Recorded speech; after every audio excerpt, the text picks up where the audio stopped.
28 jours et après, j'ai envie de vous demander. En fait, sur le droit des expulsions, vous avez toujours deux procédures qui s'affrontent. La procédure dite judiciaire et la procédure dite administrative.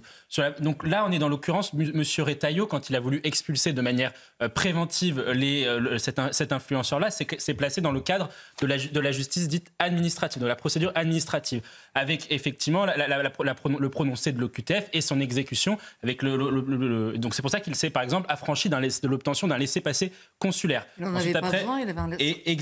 Exactement. Et c'est pour cela donc on est dans ce type de procédure. Ensuite, après, maintenant que l'Algérie nous a renvoyés et nous a fait un bras d'honneur d'une certaine façon à notre nation, maintenant se pose la question de que fait M. Doualem maintenant sur notre pays, dans notre sol. Oui. Et donc là, vous arrivez à la décision qui est la suivante, c'est-à-dire qu'en fait, il est placé en rétention administrative, donc dans un centre de rétention administrative. On en entend souvent beaucoup parler, on commande beaucoup ces affaires-là, donc les fameux CRA.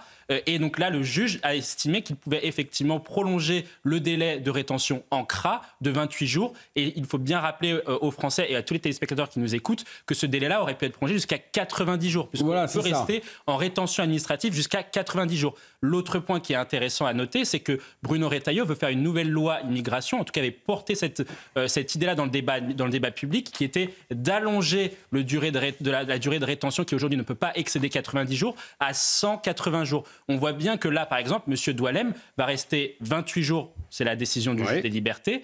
On espère tous, j'imagine, que cette personne-là que le délai soit prolongé s'il n'est pas expulsé. Si par cas le délai n'est pas prolongé et que la personne n'est pas expulsée, M. Doualem, la procédure est terminée, M. Doualem est en liberté dans notre pays. Et là, on arrive à la problématique qui est politique, qui est que les Français en ont marre aujourd'hui que des gens puissent ne pas être, qui doivent être expulsés, qui détestent la France, qui détestent notre modèle de société, puissent ne pas l'être à cause de procédures administratives. Et un contentieux de plus.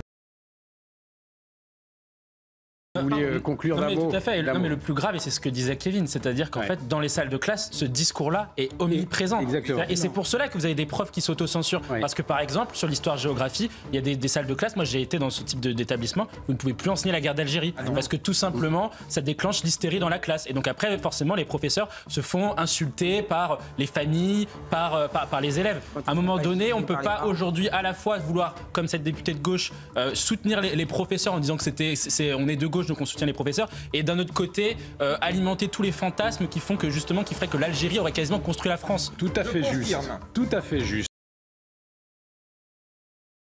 Point barre finalement. Tout simplement. Et surtout sur les mesures annoncées par Gabriel Attal, il faut se souvenir qu'on avait dit que le Premier ministre avait décaissé beaucoup d'argent pour les agriculteurs. En réalité, quand on regarde ce qu'il y a à la fin pour les agriculteurs, c'est 500 €, 575 € pour une année de travail. Donc c'est à peine la moitié du revenu moyen pour un agriculteur. Donc c'était absolument pas suffisant, c'est essentiel. Mais le point qui est essentiel sur la crise agricole, c'est que c'est une crise qui est structurelle. Et dès lors que l'on ne revient pas sur les fondements structurels qui ont généré la crise agricole, alors on n'arrivera jamais à changer la situation. La crise agricole, c'est quoi? C'est qu'effectivement, les agriculteurs ne sont plus assez compétitifs parce qu'on a une fiscalité absolument délirante sur la transmission des exploitations, sur la fiscalité de production, etc.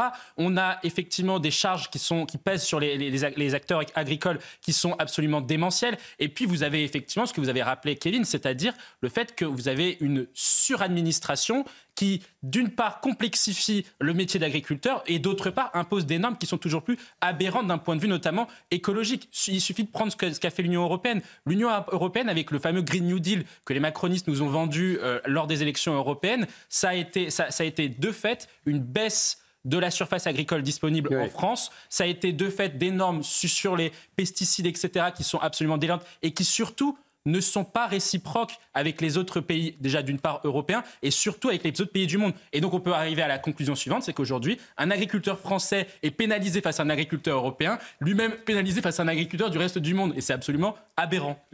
Toujours très clair, les démonstrations de Mathieu Hoc en 3 points et une conclusion. Voilà. Toujours. Je vous remercie pour ça. 20 sur 20, exactement. Nous suivrons bien évidemment cette rencontre.